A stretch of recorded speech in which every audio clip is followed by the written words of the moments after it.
চাঁদপুর জেলার ফরিদগঞ্জ উপজেলায় টানা বৃষ্টির কারণে পৌরসভার বিভিন্ন এলাকায় সৃষ্টি হয়েছে চরম জলাবদ্ধতা। বিশেষ করে পৌর এলাকার ৭ নং ওয়ার্ডের বিভিন্ন জায়গায় রাস্তাঘাটে হাঁটু পরিমাণ পানি জমে গেছে।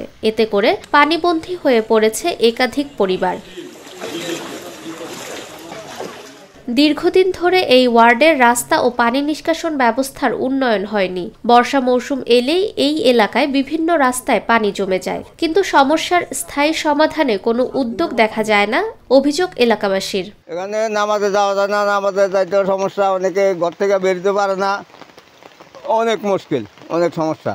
দ্রুত কার্যকর পদক্ষেপ ও পানি নিষ্কাশন ব্যবস্থার উন্নয়নের দাবি জানিয়েছেন ভুক্তভোগী এলাকাবাসী, যাতে করে সামনের দিনগুলোতে আর এমন দুর্ভোগ পোহাতে না হয়।